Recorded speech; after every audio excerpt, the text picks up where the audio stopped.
بسم اللہ الرحمن الرحیم۔ السلام علیکم ناظرین، عبدالستار عیدی جن کو آج لگ بھگ ہر پاکستانی جانتا ہے، جنہوں نے 2006 میں عیدی انٹرنیشنل ایمبولینس فاؤنڈیشن قائم کرنے کا اعلان کیا اور آپ عیدی کی ایمبولینس ہر جگہ دیکھتے ہیں۔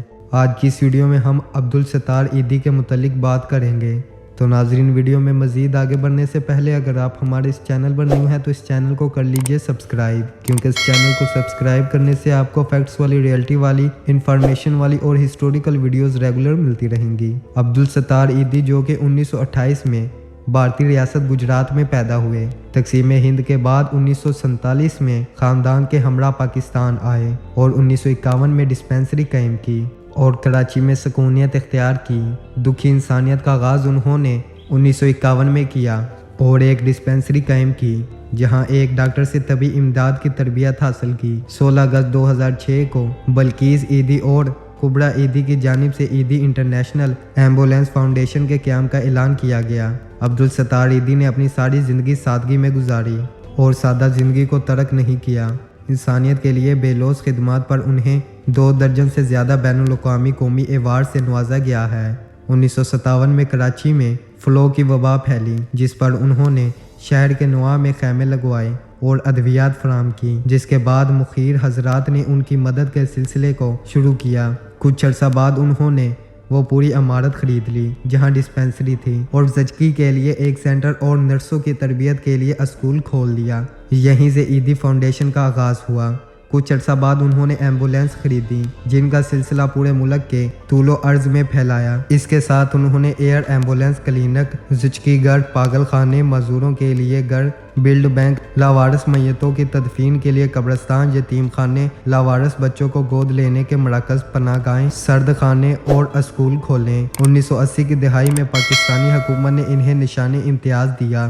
پاکستانی فوج نے انہیں شیلڈ آف آنر پیش کی، جبکہ 1992 میں حکومت سندھ نے انہیں social worker of sub continent کا اعزاز دیا۔ بین الاقوامی سطح پر 1986 میں عبدالستار عیدی کو فلپائن نے رومن میگسیسے ایوارڈ دیا۔ 1988 میں آرمینیا میں زلزلہ زدگان کے لیے خدمات کے صلے میں انہیں انعام برائے USAR دیا گیا۔ عبدالستار عیدی کی خدمات پر انہیں انسٹیٹیوٹ آف بزنس ایڈمنسٹریشن اور ہمدرد فاؤنڈیشن سے ڈاکٹریٹ کی اعزازی ڈگریاں بھی دی گئیں۔ عبدالستار عیدی کے گردے گزشتہ کئی سالوں سے ناکارہ ہو گئے تھے۔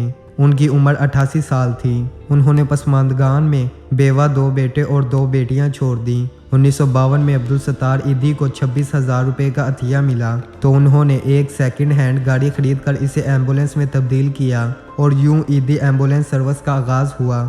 دنیا بھر میں قدرتی آفات اور جنگوں سے متاثر علاقے کے لوگوں کو عیدی انٹرنیشنل فاؤنڈیشن مالی و طبی امداد فراہم کرتا ہے۔ انہوں نے 1976 میں فلسطینی علاقے صبرا اور شاتیلا کیمپ میں اسرائیل کی بمباری سے جب سینکڑوں فلسطینی شہید اور ہزاروں زخمی ہو گئے تو اس کی اطلاع ملتے ہی وہ جنگ زد علاقے کی جانب روانہ ہو گئے۔ انہیں شام کے راستے لبنان جاتے ہوئے اسرائیلی فوجیوں نے لبنان کے بارڈر پر روک لیا، تاہم ایک اسرائیلی ڈاکٹر جنہوں نے ان کا نام سنا تھا اس کے کہنے پر انہیں جانے دیا۔ یہ عیدی فاؤنڈیشن کی پہلی بین الاقوامی امداد تھی۔ 1980 میں لاکھوں افغان مہاجرین کی مدد سمیت 9/11 میں ہزاروں افغان زخمیوں کی طبی امداد سمیت زلزلوں اور سیلاب کی تباہ کاریوں میں انڈونیشیا، مصر، ترکی، ایران سمیت 2005 کے زلزلے کے کشمیر اور شمالی علاقہ جات کے متاثرین کی مالی و طبی امداد کی۔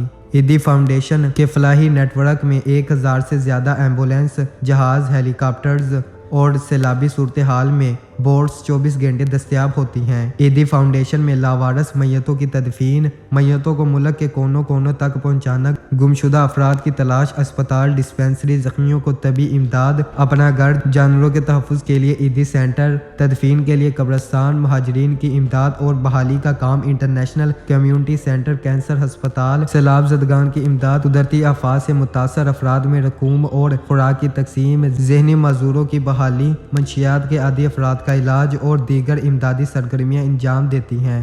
تو ناظرین، یہ تھی عبدالستار عیدی کی تاریخ۔ تو امید کے ساتھ آپ کو ہماری آج کی ویڈیو پسند آئی ہوگی۔ ویڈیو پسند آئی ہے تو ویڈیو کو لائک کریں، چینل پر نیو ہے چینل کو سبسکرائب کریں۔ ملتے ہیں ایک اور اچھی ویڈیو کے ساتھ، تب تک کے لیے اجازت چاہوں گا۔ اللہ آپ سب کا حامی و ناصر ہوں۔